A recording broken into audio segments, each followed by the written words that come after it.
I'll tell you the one thing that that has struck me about Swanser, and this is one of the reports, is that he deleted the audio recordings from his computer once the investigation was announced. I don't know. I don't like. I mean, that sends my antenna up. So what does he know? What does he have? What do you want? Well, we want the tapes when he interviewed President Biden, where Biden told him, hey, this is classified information. I mean, Joe Biden knowingly disclosed classified information, and he disclosed it to someone who wasn't allowed to get it. Swanser had no clearance, so he knew the rules, violated the rules, and his motive, of course, was the $8 million he was getting paid for this book that Mr. Swanser wrote. We have asked for this information from Mr. Swanser. He won't give it. We've subpoenaed it. He won't give it to us. The only thing left for us to do is hold him in contempt. And you're exactly right. The very fact that once he saw there was an investigation, Robert Hur is named special counsel. He's investigating this. He goes into his computer and tries to delete the audio tapes. Now, Mr. Hur says, well, we were able to recover those when we ultimately got his laptop, but he tried to get rid of evidence. That's not a good thing, not a good sign. We want that information. And frankly, we're entitled to, Greta, because we have voted as the House of Representatives, a majority voted to enter an impeachment inquiry phase of our oversight responsibilities. We're entitled to that evidence. In fact, we're going to be going to court on the other contempt on the Attorney General. We're going to court on Monday on that, and we think we're going to win in court on that case.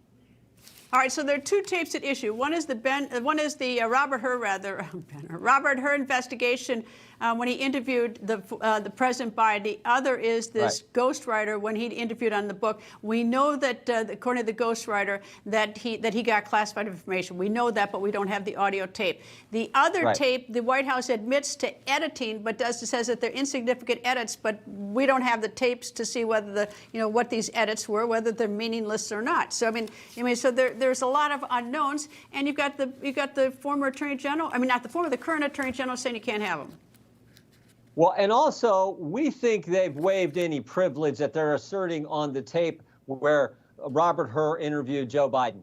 We think they've waived the privilege when they gave us the transcript and they gave us the report. Remember, Merrick Garland doesn't have to give us a report. He gave us that. He gave us the transcript. So we think any privilege is not has been waived. But again, that's why we think we're going to win in court when we go there next week. But we want all the information, and we want the best information. And the best evidence, of course, is the audio tape. And then when you add to it the fact that you just pointed out that the transcript is different from the tape, and we've seen that the White House has done this, not just this occasion, but they did it at the time when Joe Biden was reading from the teleprompter, and he actually said the word pause. When the transcript come out, it didn't have the word pause in it. So it's not the first time they've made changes to what was said and what was actually in a transcript.